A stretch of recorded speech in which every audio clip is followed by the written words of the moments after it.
El Teatro Colón está en pleno centro de Buenos Aires, casi enfrente del Obelisco. Aparece a la vista como una colosal isla de arquitectura clásica y color marfil de 30 metros de alto.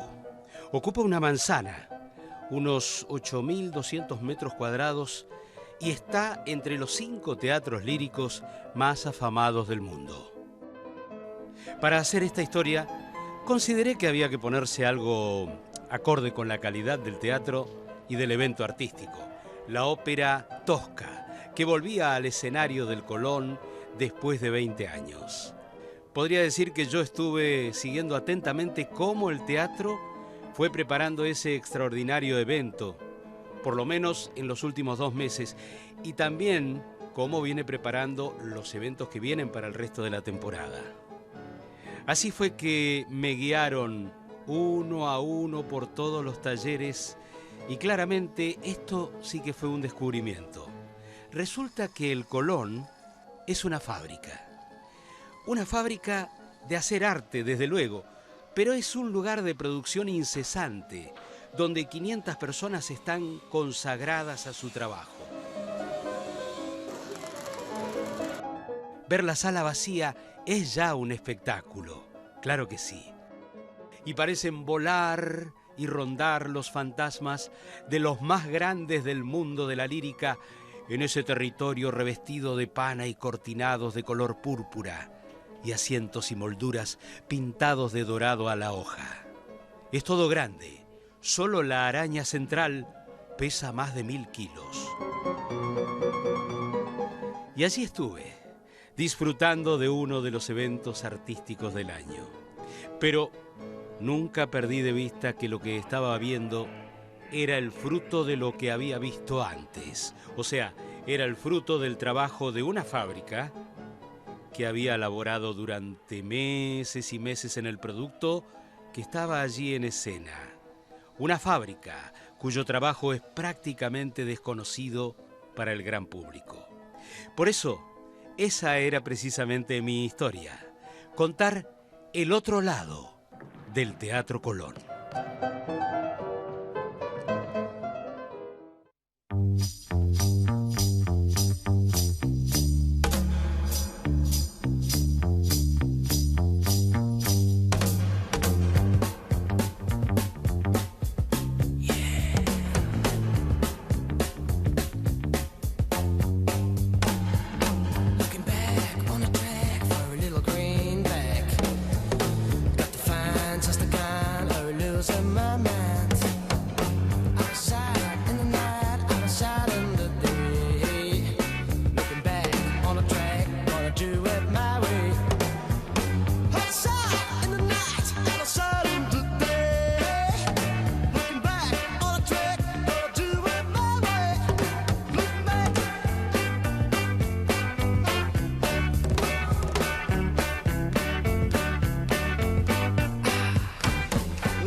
Si uno lo ve al teatro desde el aire, rápidamente comprenderá que es hijo del centenario, que es hijo de principios del siglo XX, cuando Argentina marchaba como para instalarse entre las grandes naciones de este planeta. Donde está el teatro, había salido en viaje inaugural el primer tren que rodó en el país, la Porteña, allá por 1857, desde esa estación que se llamaba Del Parque hasta Floresta, a lo largo de 10 kilómetros. Apenas 30 años más tarde, ya se estaba levantando un teatro que iba a dejar boquiabierto a todo el mundo. Eso sí, muy a la Argentina, porque no le faltó drama político al asunto, porque por esos días el naciente Partido Radical le hizo una revolución al gobierno y una revolución a los tiros. Tardó 18 años en construirse, arrancó en 1890, y a poco que empezó, estalló la Revolución del Parque. Ajá. Así que con las piedras de los cimientos tiraban los cañonazos, acá mismo, en la Plaza Lavalle. Así que esto empezó a los cañonazos. A los cañonazos. Y además era ese terreno destinado al Teatro Colón, era la mitad de la manzana. Por eso vos ves una plaza y todo el teatro tirado más para el lado de Tucumán, de la calle de Tucumán. Porque al momento del concurso, que dio a luz este proyecto extraordinario, se disponía solo de la mitad de la manzana y el resto eran casas bajas. Era un Buenos Aires de casas bajas, claro, y calles de tierra y carruajes a caballo. Claro, uno ve la escenografía que rodeaba este teatro, debe haber sido monumental. Era un plato volador. Un plato volador, instalado en Buenos Aires. Era, ¿no?, un plato volador, como el primer mundo, llegando acá a estas tierras salvajes de, claro, Sudamérica. Además contaba con novedades tecnológicas, por ejemplo, iluminación eléctrica. En el proyecto eléctrico estuvo uno de los ingenieros del equipo de Edison. ¿Acá trabajando? Trabajando acá. Esto era de una avanzada tecnológica extraordinaria. El teatro se inauguró en 1908. Sonia me cuenta estas historias desde un cómodo palco, mientras en el escenario los ensayos nunca se detienen. Acá donde estamos nosotros no estaba toda esta ornamentación ni estos cortinados. Era una sala más seca y con un sonido más seco, más desprovisto de todo esto, y se hacen correcciones acústicas, entre otras estos cortinados. Se viste mucho más la sala con todos estos elementos absorbentes. El salón dorado en el 10 todavía era un salón blanco pelado, no estaba ornamentado. Se lo fue terminando. Y en la década del 40 ya se nota la necesidad de disponer de más espacio para las producciones propias. 1940. 1940 se hace, también con una extraordinaria lucidez, se hace el primer taller de escenografía en subsuelo, se excava, aprovechando la ocasión de que Buenos Aires estaban haciendo las primeras excavaciones para abrir la 9 de julio. Claro. Y entonces había un movimiento de camiones y de tierra, y ahí viene el primer taller de escenografía del Teatro Colón. Como el taller de escenografía ya no tiene espacio suficiente en los subsuelos del Colón, los trabajos se complementan en unos gigantescos galpones del barrio de Chacarita. Antonio, un histórico del teatro, es el coordinador de esos nuevos talleres. Estoy del año 60, sí, o sea, casi unos añitos. El teatro, la verdad es que me dio mucho, es como mi casa. Pasa muchas horas, ¿no? Muchas horas. Vengo a la mañana acá, recorro acá, digamos, los talleres con los jefes. Acá hay unos jefes, digamos, de maquinaria, utilería, herrería, escultura, escenografía. Es un grupo de gente humana muy sano, muy bueno. La verdad que son muy responsables acá los jefes. Es el otro Colón ¿no? Este es otro Colón. Pero en síntesis todo uno, todos trabajamos para abrir el telón, digamos, a las 8 de la noche. Para nosotros es una magia especial, todos los días estamos con esto, lo hacemos con amor, con cariño, porque como, no sé, como que si no vamos al teatro nos falta algo, es la parte de la vida de uno, del teatro. En estos galpones se observa el trabajo pesado, todo tiene grandes dimensiones. Nosotros hacemos todo, digamos, los que nos pidan los escenógrafos. A veces también está el regi que busca, pero nosotros trabajamos... El regisser es el director, ¿no? El director.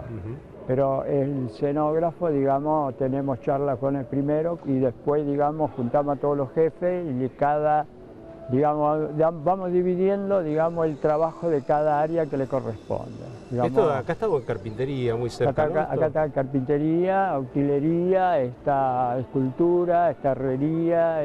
Eso es material muy pesado, ¿cómo hay que trabajarlo? En realidad siempre tratamos, digamos, bueno, hoy en día casi se hace realidad de las cosas, o sea, antes era todo, cuando yo entré era toda tela pintada. Hoy, por ejemplo, se filma todo, se graba todo. Entonces hoy hay que hacer las cosas de lo mejor posible. Pero es maravilloso, veo con Tergopol las cosas que hacen. Sí, con Tergopol es algo, digamos, para alivianar el trabajo, porque antiguamente se hacía con arcilla, digamos, después había que hacer el contramolde con yeso, después hacerlo con cartapeste, un trabajo bastante complicado, que el Tergopol adelantó mucho a la mano de obra, porque digamos, ya se trabaja directamente, pero a su vez ya también, digamos, Una vez que está trabajado el tergopol, se forra con talatán y papel y ya después se lleva a pintar, se adelanta mucho el trabajo. Verónica es jefa de producción escenotécnica. Todos acá trabajan con planos, esto es como si fuera, cada uno sabe lo que tiene que hacer, ¿no? En realidad nosotros gestionamos planos los planos. o dibujos, ¿no? Nosotros gestionamos los planos, sí, son planos de construcción. Generalmente vamos distribuyendo, por eso yo te decía primero de las grandes reuniones con los constructores, tanto sea el jefe de herrería como el jefe de maquinaria de taller, inclusive con el jefe de maquinaria del escenario, que es muy importante para establecer cómo lo vamos a colgar o manipular dentro del escenario. Eso, una vez que tenemos bien claro todo eso, empezamos a discriminar los planos y a hacerlos acorde a cada área. Vos tenés que pensar muchas veces también las estructuras, si son pesadas, sí. Si hay armazón, si hay herrería, ¿no? Sí, eso es lo que hacemos nosotros, sí, Claro. fundamentalmente. Y es muy delicado eso, ¿no? Y es el esqueleto. Claro. Es como las cañerías de casa, Sí. que es lo más caro, lo más difícil y nadie lo ve, es Mm. eso, son las cañerías de la casa. En el taller de pintura, que está en otro galpón, es impresionante cómo los artistas plásticos convierten un liviano cuadrado de telgopor en una pesada baldosa de mármol gris con sus vetas más claras. Telgopor. Pintado. Claro. En el Teatro Colón nosotros trabajamos con muchos materiales así nobles, trabajamos con madera, con telgopor, con goma. Y a veces esos materiales, que son como muy simples, con un forrado en oro, un forrado en plata, por ejemplo, y una pátina, se transforman después en esas cosas de oro y de plata que se ven en el escenario. Sí. Y que en realidad es un trabajo de una combinación, digamos, de textura o de pintura, y por eso son tan livianas cuando vos las levantaste. Yo veo que hay como una cadena de producción aquí dentro, ¿no? Esto Sí. es como una fábrica, ¿no? Es una fábrica, sí. Es muy raro que un elemento que juega en la escena surja en un solo taller. Generalmente, el taller de pintura y artesanía teatral es uno de los talleres que conforma esta cadena productiva que vos decís. Por ejemplo, hay un elemento que el taller de escultura lo talla. Ese elemento se hace una cartapesta, un forrado en papel, con cola vinílica, y eso lo hace utilería. Y tal vez necesita una base de herrería o una estructura de base, y después llega pintura para que pintura lo pinte. Claro. Entonces, va pasando por distintos talleres. Otra de las cosas que el taller de pintura hace es pintar vestuario. Ajá. Pintamos muchísimo vestuario. Sí. Pintamos máscaras, por ejemplo, sopleteamos mallas. Sí, ahora terminaste algo que parece un jaguarete, un tigre. Sí. Son 3 animales que juegan en gato con botas, y uno es un pájaro que pintamos la malla y hacemos la cabeza o la calota de ese pájaro. Un león que después también va a sastrería para que sastrería le ponga la melena. Claro. Digamos. Así que el taller de sastrería es otro de los talleres. Io cancerò tua sorte.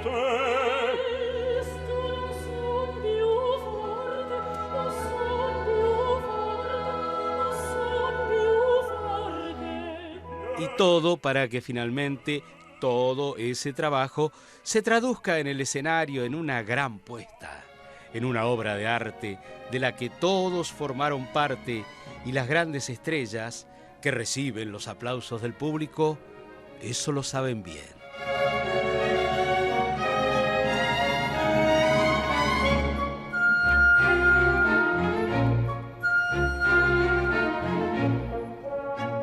Este es el lugar donde acontece la fiesta, la sala principal, una belleza, una de las mayores del mundo, 32 metros de diámetro, 75 de profundidad, 28 metros de altura.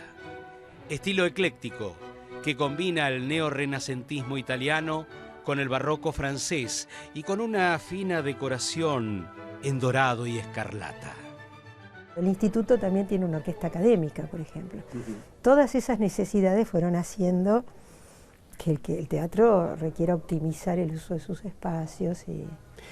Yo me pregunto, Sonia, si es realmente, como dicen, uno de los teatros líricos más importantes del mundo. Vos conocés otros. Yo conozco varios. Todos los que saben mucho más que yo dicen que es realmente uno de los mejores del mundo. Hay un estudio de un especialista en acústica que se llama Beranek, americano, que comparó y midió científicamente 100 teatros. Y llegó a la conclusión de que en este orden de la acústica el Teatro Colón es el tercero mejor del mundo, empezando por la Ópera de Viena como casa de ópera y el Auditorio de Boston para música sinfónica. Lo que pasa es que el Colón es el único que tiene la doble condición de ser el mejor para la voz, para el canto, y el mejor para música sinfónica. Es una doble condición que no se da habitualmente. Vos fíjate que se hacen extraordinarias salas sinfónicas o extraordinarios teatros de ópera, pero esta doble condición es argentina.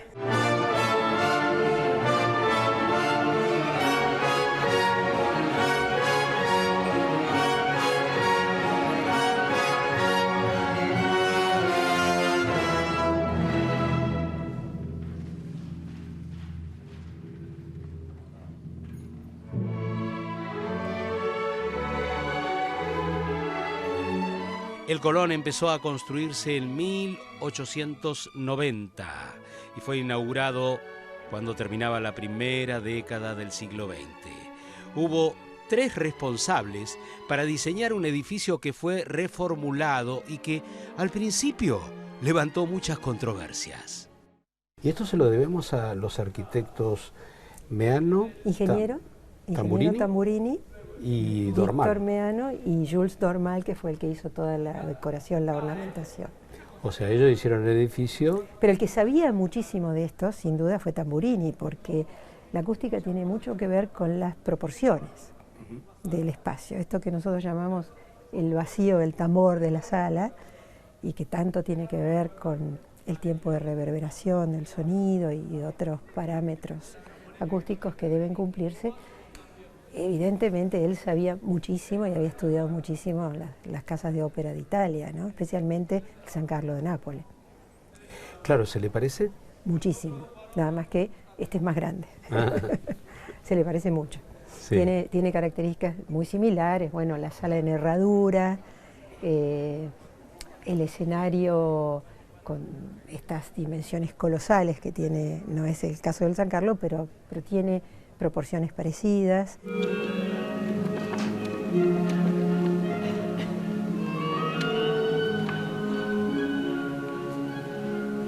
Ahora está lleno de secretos entonces el Teatro Colón. El teatro es fantástico. Bueno, Manucho Mujica Lainez fue uno de los que hizo una fiesta con eso, con sus escritos y sus cuentos. Ah, ¿sí?